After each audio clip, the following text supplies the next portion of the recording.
Well, good morning, boys. Welcome, everybody, to It's Just a Game of Two Halves. Well, I've been slogging it, cleaning swimming pools round Spain. Robbie's been off slurping beers up in Lorette de Mar, jumping in and out the pool. Charlie's been off sightseeing in one of my places I want to go on my bucket list, Budapest. Have we both had a nice break, boys? Yeah, it's been lovely. Nice and Yeah, chill. it was nice. Yeah. Great. Yeah. Did you catch much football when you was in Budapest, Charlie? I caught bits and pieces. Yeah. Unfortunately, the games I managed to watch were boring as hell. Gone again. It's broken And up. France, Morocco. And they was not good. Robbie, did you get see any? Yeah, I did. I watched the Norway Brazil game. I watched Spain. What was it? Austria 3-0. Watched the England one. The England Mexico. We watched that in the morning. That was on like 2 or 3 in the morning or whatever it was. I went up for that. So we watched a few, and I've watched a few this week. But like the Spain Portugal game was boring. I thought it was going to be good, and it was boring. And some of the other ones have thrown up some cracking games. And even the Argentina Egypt game, for all the controversy, it was a good game of football. There was no way that was a foul. The other goal they got, what they said was back in their own art, in their box. That is ridiculous. You know what I mean? We'll come to VAR a bit later. I think what we should do really is he's gone again. Hold on, let me. Gentlemen, there we had Houston. We have a problem. Anyway, I think we should go back really and review the Mexico game. When I did the preview with Charlie, while Robbie was out slinging red Estrelas down beers up in Catalonia, both Charlie and I agreed that we thought Mexico would come out at 1,000 mile an hour and attack us, and if we could hold on for 20 minutes. Then we had a chance to get back in a game, which is really how the game sort of panned out, Charlie, didn't it? Yeah. I must say, I thought we did really well. I thought we controlled it quite well. I think Pickford made a few good saves as well. But I was quite impressed with the way we went about it as well. And then we kind of slowly grew into the game and stuff. And yeah, I was really impressed with what I saw in the first half, apart from their goal. Yeah. I mean, Robbie, did you think when we got, Bellingham got his goals, didn't he? 2 good headers and etc. I did think, we got them goals a bit too early. Do you know what I mean? And I thought, oh God, we shouldn't get the goals early. But even though in the end we had 6 defenders on the as a sound in the background somewhere, boys. I don't know. It's got someone yakking around. And there was even though we had 6 defenders on, right at the end of the game. I didn't really think we looked like we was going to lose it, did we? I thought it did well. I've only watched the extended highlights without knowing the score, so I was watching it. I was hoping they'd get to half time without letting one in, but you got to expect the onslaught. And I thought they played. I thought England was strong. It was an intimidating atmosphere. That Mexico only lost twice in that stadium, which it doesn't matter which teams you're playing. That's an incredible record. So I thought they played really well. I did well after the red card because I was. Yeah, I agree. I think Pickford. I think Pickford owed us, to be quite honest, because I don't think he's had the greatest of tournaments, and I think him. That's what he does. Saving goals, he's good at. Like coming out with the ball and playing as the sweeper. I don't like Pickford doing that, and I don't think he should do that. But I think overall, if you look at the game overall, I think we sort of deserved the result, Charlie. Yeah.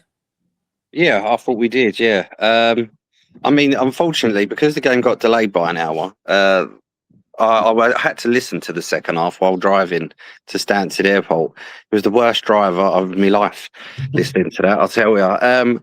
But no, I did catch up with it afterwards, and yeah, I thought we played really well. I think Gordon. I think those first 2 games of the World Cup. I don't know if maybe Anthony Gordon had some bit of jitters, World Cup jitters, maybe got the occasion or something. But these last 2 matches, I think he's really improved a lot. And I think that's really good for today. But yeah, really impressed with it. Yeah, I think Saka had a good game as well. I think, he was probably burnt out. He had a long season. Here's my issue, and this is my issue, which I said to you coming into the last lot of games.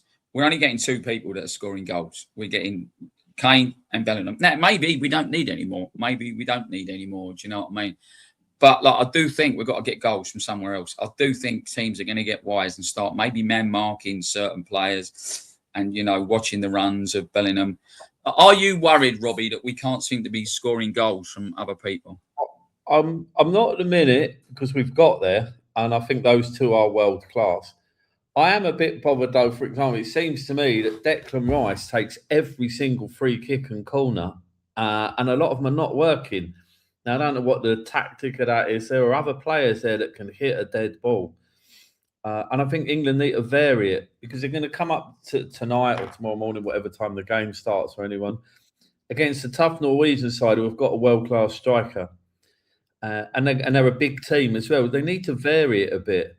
But I'm not going to moan if it's just Bellingham and Kane ends up on 10, 12 goals for the tournament. I'll be happy because it's going to help us. Yeah, I agree. Charlie, where do you see us scoring from other than Kane or Bellingham? The problem is you can't. Saka, I mean, apparently before the tournament, there was a thing with Saka where he can't finish a game. He can't do 90 minutes, or he has to come on as a sub, and he doesn't look like that guy that's been getting goals for us in previous tournaments. And neither does Golden. I don't mind, as long as Kane and Bellingham are scoring, that's fine. And we're not going to get any goals out of Bellingham or Anderson, are we? And definitely not from the defence, unless it's a set piece. I don't mind, if you look at France, they're kind of relying heavily a lot on Mbappe. Argentina are the same with Messi. So the fact that we've got two goal scorers, I'm fine with that. And I've come to the conclusion with Bellingham, he is like a moments player, isn't he? He just seems to pop up at the right time, and which can only be a good thing. Yeah, I agree. I think we're getting better as a squad. We both spoke last week about there's no good in peaking. I think France have played well all through the tournament. I think you and Robbie both picked them as probably one of the teams to win it. But I do think some teams, some squads, they build together. They build and they build and they build. You said before, Charlie, that the 2010 squad peaked too early, and maybe that's what we're doing at the right time. I've seen Tuchel this week. Tuchel seems to be a lot more relaxed. He seemed to be really stressed at the start of the tournament, didn't he? And there's a lot of now. There's a lot of teams gone home, as Robbie likes to call them, Argentina against Switzerland. They seems to have the run of luck, should we say? We now know that this Infantino, whatever his name, who runs FIFA, is now he's an Argie fan, basically. We now know he's been on the dog's lead with Trump. We'll come back to that red card, which I think is one of the biggest, just a disgrace. There's a lot of people been talking to me this week about the corruption in this squad. Like I say, not the squad, sorry, in this tournament. And it's turned them off of it with the VAR, with what's gone on with Trump, what went on at the beginning. Do you truly believe, Robbie, that there are VAR decisions going for Argentina and, shall we say, France that they shouldn't be getting? It's difficult. As a fan, when you look at some of them, you think even...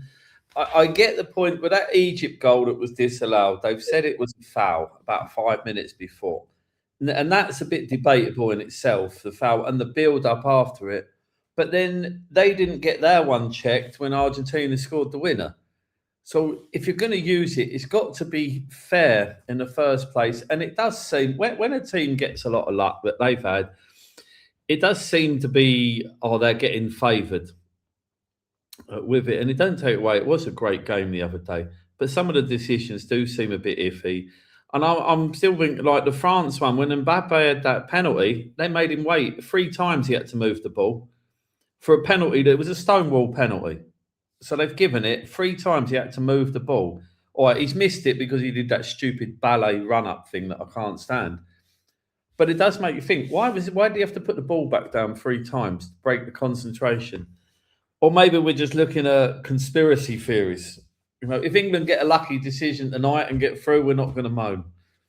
Well, we shouldn't have had a penalty against us against Ghana, in my opinion, Robbie. Charlie, do you think there's been corruption? We'll come to Trump and the red card, and I think we're all going to come to the same opinion of that. But do you think there's been any conspiracies? The problem is you don't want to think so, do you?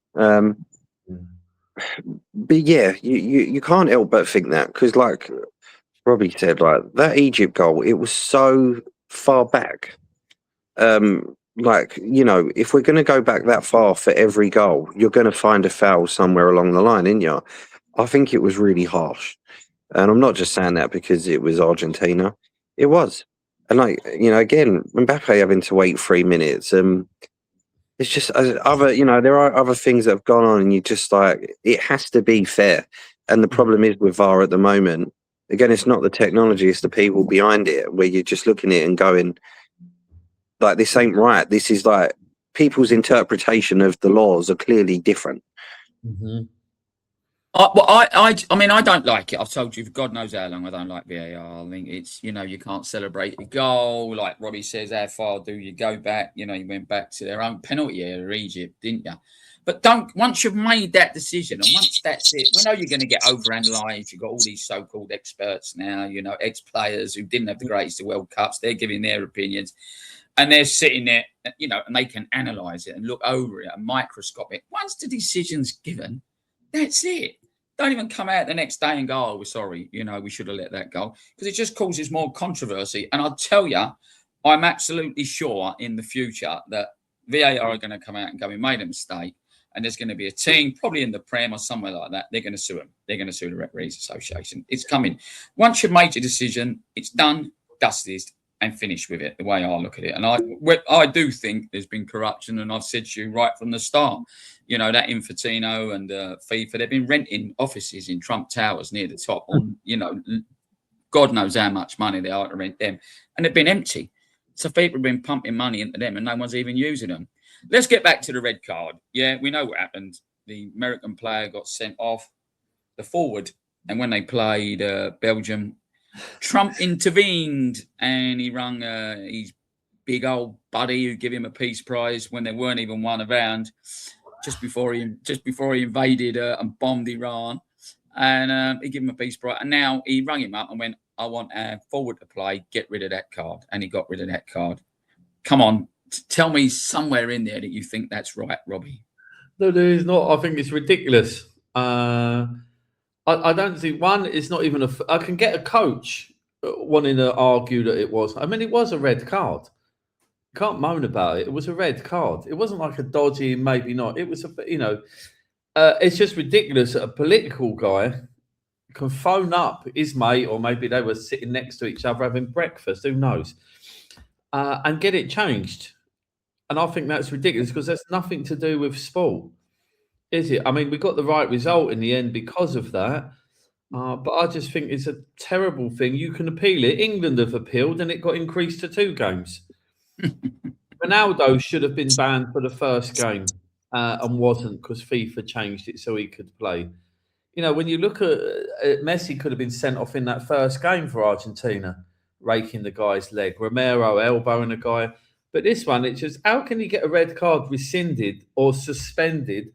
Because I guarantee you, if one of the England guys gets booked today and they win and he's going to miss the semi, they should be arguing that then. They should be saying we should overturn it or suspend it till after the World Cup. So it makes a mockery of it. Yeah, I agree. Charlie, do you agree with Robbie? Yeah, I think the problem was with it, like, no, when you are given a red card in these tournaments, there is no way of appealing. And everyone has known this for years. I think this is about my 8th World Cup. And I have never, ever heard of this Article 27 in my life. And there have been some dodgy red cards that I have seen. We can, you know, I think Laurent Blanc against Croatia. Laurent Blanc missed the World Cup final because of a red card that shouldn't have been. The guy who kicked the ball towards Rivaldo and he pretended it hit his face. There's been so many red cards and this has never come up before, this Article 27. So why now? Now, apparently, the way they used VAR was wrong. But regardless, there's been a lot of other red cards along the way that were wrong. And this Article 27 has never shown up. The best outcome was Belgium absolutely battered them, because if that had ended 1-0 to America and that Balogun would have scored, there would have been uproar. And the thing is, you know, I read all these Americans on social media going, "Oh, we usually just bitter and Europeans are just moaning about it." We're moaning because this has never been allowed before. So why now? Makes no sense. The same rules have got to apply to everyone. No, I agree. I'm 100% agree with you. We shouldn't have done it, and it just showed you he bottled out that bloke who's running FIFA, and it's the corruption is getting. I told you right at the beginning of this cup, I just could not buy into it because of the corruption around it, and obviously what had gone on with Trump. You know, he's gone and bombed Iran again this week, hasn't he? And it's just carried on. And I just, there is so many people that said to me this World Cup was doomed before it started. It has got, you know, slow progression, and there's got some people that have watched. But I tell you, there's a hell of a lot of people that ain't bought into this World Cup that have bought in other World Cups. Gentlemen, let's get on to tonight's game then. England, Norway. I think they've got a fantastic side. Both Charlie and I picked, when we picked who we thought would win it, I picked Spain. Charlie picked France. I think you picked France, Robbie, didn't you? Yeah. And as our dark horse, Charlie and I picked Norway. And not, you know, Ireland and Odegaard, sort of, you know, world-class players, but they have got a fantastic team spirit, and they really have got that bond, which I think hard work beats talent. If talent don't work hard, I've said that every day of the week in anything you're doing every night. And I think they've got a great team spirit, Charlie. What do you think of Norway's team? Yeah, I think, yeah, exactly the same. I think, you know, everyone knows that Haaland is the danger man. Everyone gets that. But let's not forget that there's a lot of quality in that side. You know, I've liked that Musa. I think he's played really. I thought when Oscar Bob came on against Brazil, I thought he was really done really well. The goalkeeper had an amazing game against Brazil. But we've also got, like, you know, the Brentford guy, Christopher Ajer. We've got Sanderberg, you know, both Premier League proven players as well. So it's not like the team is terrible and there's just one man behind it. There's a lot there, and the fact that, like you say, there's very much a unity with them. And they're a danger. They're definitely a danger. And I mean, look, I said before the tournament, I didn't think this Brazil team were going to do much. I didn't really rate them, but they still had to turn up and play. And I thought Norway were excellent against them. Yeah, Robbie, do you feel the same? I do. I think this team spirit thing is probably what's carried them through. They're not under as much pressure. Teams like England, France, Spain, Brazil included, you know, were expected to do well. So it's a dark horse thing, and I think that suits them. They can use that to their advantage. I do think, though, with England, I do think Brazil underestimated them a little bit and were a bit blasé with it. I think Tommy Tuchel will have them lined up saying, don't miss out. You've got to be spot on, because it's not just Haaland, it's they need to stop him getting the ball. That's the difference. You can't give him time. And it's not just him, all the others. They're going to have to be big. It's a big, strong team we're playing against. So I think they've done great. And whatever happens to them, they're a credit. Their fans seem to be enjoying it as well. And it seems a team that there's a lot of jokes and stuff when you see these videos. And I think that's great for team spirit. You know, they're enjoying. No, I think they've had a great tournament, Norway. And so there's some guy on AFC. I don't know if you watch it, the Arsenal channel, that one with that big bald black guy. And as a young black, no, he's not. He looks young. He's a small guy. He's called Ty.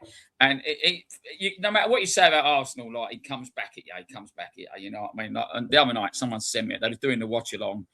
And he's going, Ireland's crap. Like, Gabriel's got him in his pocket. He's got him in his pocket, like, all the game, you know. And all of a sudden he went bosh, didn't he? Like, and just shut him up, like, overnight. I sort of do agree with you. I don't think this is going to be an easy game. I think this is going to be our hardest game so far. And I also don't want it to go to penalties, because I don't care who you are, what you are. Yeah. I think when it goes to penalties, it's a lottery. No one, you can train and you can practice and you can muck around in training when you've all got your bibs on and you're laughing and joking, you're mugging off the goalkeeper. When you're there and you're playing to get your team in a semi-final of a World Cup and there's 10,000 fans behind it, either booing or cheering, the pressure is just immense. And for me, it's a lottery. I spoke to a Dutch guy today, like, go around, I've done some repairs on his pool, and he was talking about the demise of the Dutch team. And I said earlier on in the year, we'd done a team about what was gone wrong with Italian football. Do you remember that one we did? Yeah. And Charlie brought up about the 900-page Roberto Baggio report, which the Italian never implemented. He said it's exactly the same. He called it what he was telling me today about what's going on in Holland. Do you remember Ajax used to have the total football, didn't they? You know, and they had lots. I remember they took a young kid from England years ago. I don't know what happened to him. He was called Sonny Perkins, and they signed him at about 8-9 years of age. But he said it's the same thing. He said too many South American players coming in the lead, and you've got a lot of African players coming there. He said there just isn't the academies for the youngsters to come through again, which I think is not just I think it's a European problem, not just a Dutch problem, not just a German, certainly not just an Italian, and I also think in England as well. Did any of you see the France-Morocco game, by the way? I missed that, by the way. Yeah, it was hard not to fall asleep. Again, I was a bit disappointed with Morocco because I thought they were a strong team, and it seemed that they just came to defend. And then again with Mbappe, a moment of class, cracking goal. That second goal I thought was a great goal. And I don't know, it was Morocco didn't seem to do a lot until it was too late. And the last thing you want to do against a team like France is to sit back and invite them on because they're going to break through. You need to attack, and I thought they would, and they didn't. So I thought it was quite boring. Yeah, I must admit, I didn't see it. You was flying home, Charlie, weren't you? I did. No, I did see it. I did see it. But yeah, again, I was quite disappointed. I thought Morocco were really going to give him a game, and sorry, Charlie, go on. Sorry. I think they were scared of him almost, which I found really strange. And look, I get this French squad is full of squad depth is unreal, and it's an amazing team, but it's a knockout. Like, you can't rely on penalties. You've got to go. You've got to go at them a bit. Yeah. So I was quite disappointed with Morocco. Yeah. Have you had any standout players, young players, come through that you wouldn't mind seeing at your team at this World Cup? Anyone that's really stood out for you? Well, funnily enough, I think Newcastle have just bought the one I was looking at. I think his name is Manzembe. I think it's Switzerland. Yeah. Yeah, he looked really well. Kone for France. He didn't start originally. Sorry, my dog's just seen a squirrel. And yeah, from Roma. But yeah, I think that Manzembe looks a good player. It's the one I would have picked. The winger. He got a few assists in the early on. Yeah. For them. And looks. I just think they're tired. Some of the English players are tired, Robbie. I mean, when we talk about young Saka. You know, they've had all that pressure on them, Arsenal. They blew it for 3 years on the trot, didn't they? Like the title. And coming in, I think mentally it was quite tough for them. And then they had the Champions League, didn't they? Which they lost on penalties. And I do think it draws them out. So, boys, I want you to pick me, the England team you would put out tonight. Robbie, who would you go with? Well, this depends. I don't know if we've got any defenders that are fit. He's going to put Pickford in goal, isn't he? He's not changing that. If Gui's fit, he needs to play. I think the thing is who does he stick next to him? Be Stones, isn't it? Probably Stones, unless he's deciding on the big Geordie, Burn. Burn, isn't it? He's a good player. He is, but I think if they do that, they're doing that just to target Haaland, and I think that could cause an imbalance, to be honest. I would love to see Reece James fit, but I don't think it's going to be. So I haven't got. They shouldn't have took him, Robbie. I'm sorry. I know he's a Chelsea player. Everyone and their mother knew that Reece James was never going to be able to play for a tournament. If you can't rely on playing 7-8 games, there's no point in taking him. Made a mistake with two of them that are injury prone. So I don't know who he puts out there on the right. You know, the left's going to stay in it, and then the big one really, if he's going to put Anderson and Rice, isn't he, in the middle? If he's fit, he's been out injured, isn't he? Rice He'll play. Injured. Rice will play. Whatever this talk is, he's going to play. This is like a Mourinho type thing. He's training separately. He'll play. He'll get through it. He won't want to miss that game either. I just hope he lets someone else take the free kick every now and again. And then the weird thing for me is on the wing. I mean, Kane and Bellingham pick themselves. And you hope nothing happens to either of them because we don't have a lot in reserve. And I'm guessing after the last game, I think he'll start Gordon. And Saka? Yeah, I think if he's fit, because we seem to lack a few ideas. That's the difference. I'm hoping, like Charlie said, Gordon seemed to have grown into it a bit. Maybe that a bit of confidence, maybe thinking that he's at Barcelona now might, inspire him to just try something different. Because this Norway team is big, we know that they're built like tanks, but something a bit different will unlock them or can unlock them. Why don't we get the wingers to go at them early, Robbie, and who's ever playing fullbacks, get them overlapping, and let's draw a foul out of them early and maybe pick a card up early, then they can't get stuck in. You can't sit back and wait. Too many teams have done that in this tournament, and they're all on their way home. You've got to go for it. One-off game. If you go out, Charlie, what would your team be? Similar to Robbie's, really. I can't see much different. I would start Golden because I do think he's grown into it, definitely. I would actually like him to put Rashford on the right because I think he'll be a lot like Gordon. I think he will just attack that fullback and then it'll, make him get, because the thing is, well, you play him on the right, he won't cut in, so he'll have to cross it, and that's when you got Kane and Bellingham. But I don't think he will. He just seems adamant on playing Rashford on the left.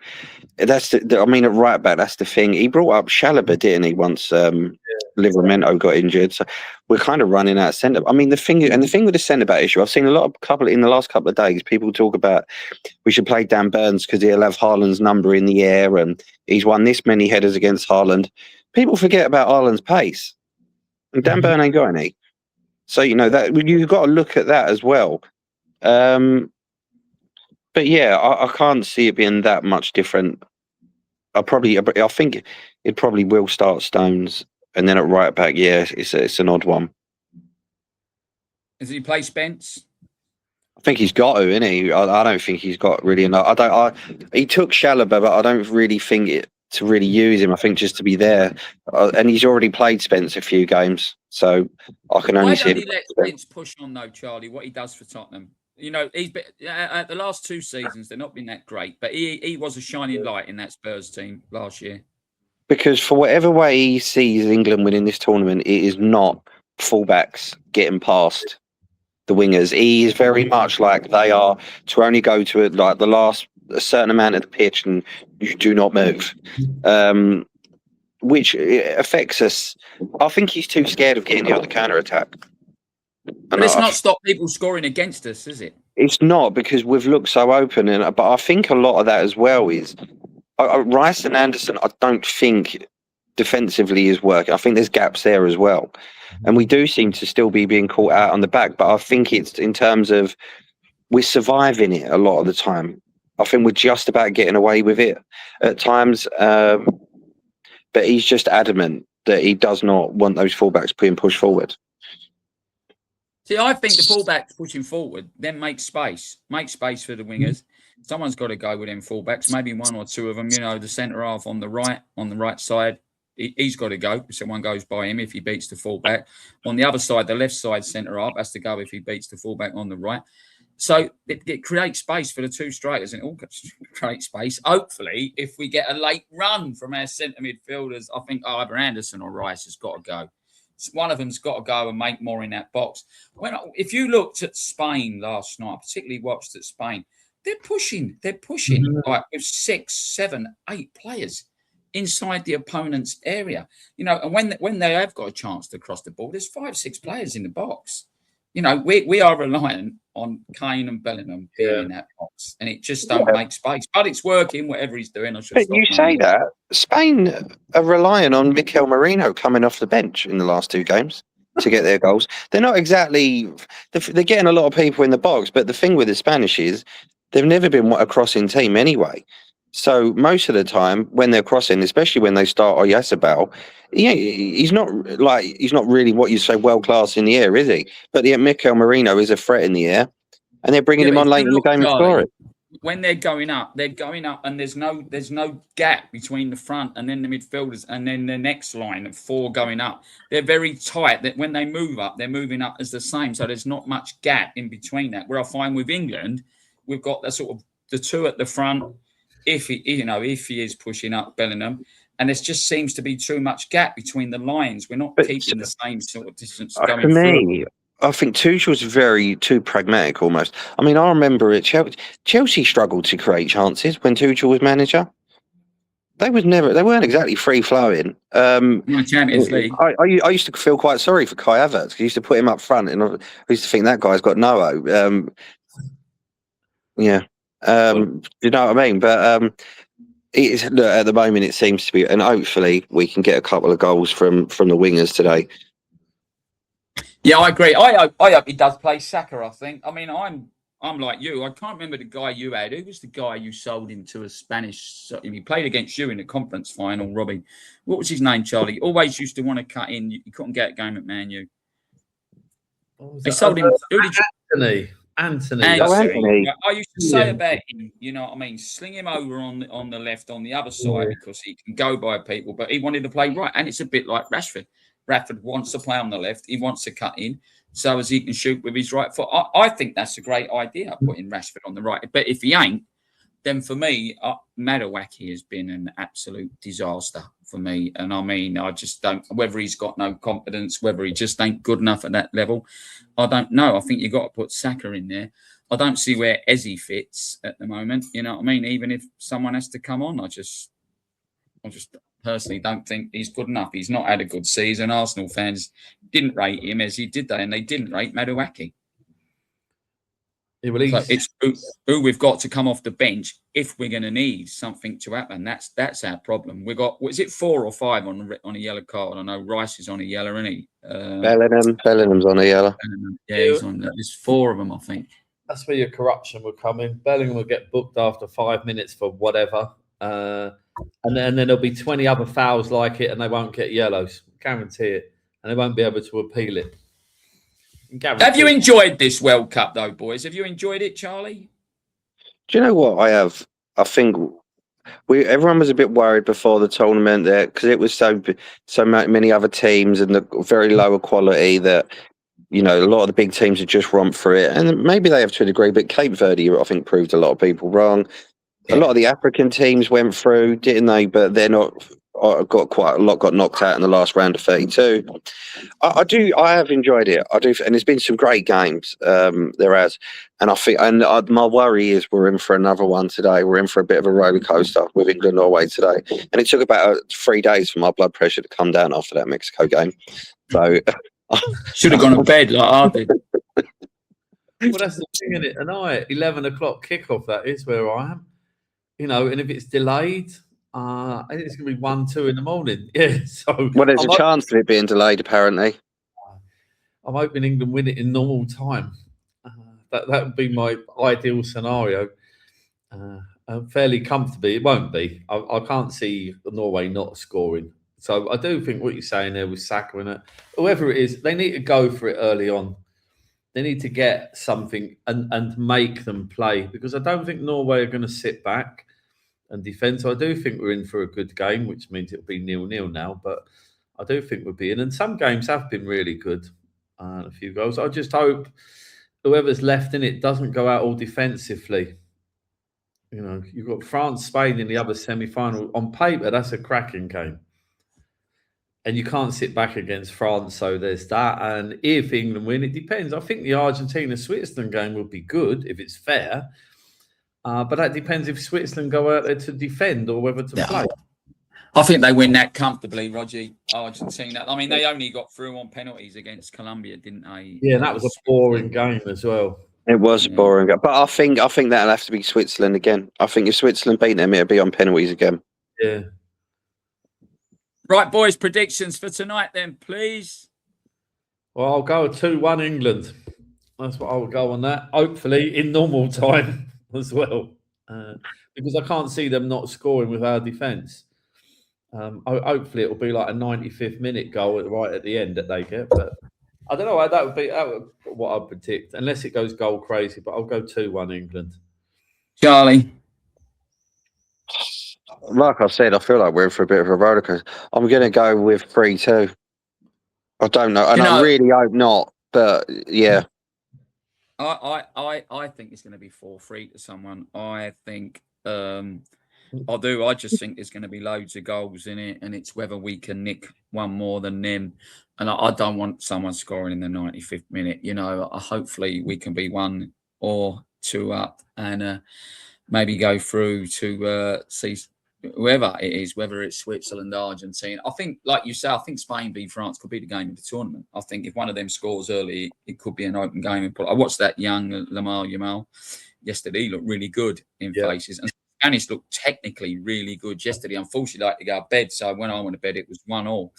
I didn't see the second half. But I've got to be honest, as I said to you, because I get up at 5 o'clock in the morning, I have not watched the late games, any of the late games. I've got a gig tonight at 10 or I'm on at 10 or 11, Jeff. I'm on at 11, so I won't be home till about 12:15. So I'll probably get the last 30 minutes. But yeah, like, have I enjoyed the tournament? I don't know. I mean, Charlie said to me right at the beginning of this, Dad, you don't put politics into sport, and you don't bring you don't put sport into politics. And I do think he's right, but I just couldn't get away from everything that he did right from the start, and with all what he did with opposing teams, with Iran, sending referees home and that, etc. Sending fans home and banning fans, it was just wrong for me. So right at the beginning, it was doomed for me. I couldn't really get into it. Am I getting into it now because England are where they are? Maybe I am. You know what I mean? I need something. It's definitely not the same over here in Spain. You was in Spain last week, Robbie. I don't feel that the Spanish, you know, they're very, very patriotic, the Spanish. They're not like us. They are allowed to fly a flag, where in the UK, you're not allowed to fly your flags anymore. But fireworks go off. They drive around the streets with hooters normally. It's not been like that this year. It just really ain't. I'll tell you what, there was an abundance of Spanish people in Budapest. I can't remember. There was so many Spanish tops the night they played Portugal. It was unreal. Right, guys, we should convene tomorrow to either make an inquest or actually celebrate a 4-3 win to England. We should all have a wee wager on what we think our scores will be. And maybe we might be able to share a beer together. Guys, absolutely fantastic. Thank you. Everybody, please write in the comments. It has been a bit quiet from us all through in the summer, but once the season gets going again, I think the championship gets going in August, doesn't it? We should be bringing out more videos and getting more guests on. Have a great day, boys. Cheers, gents.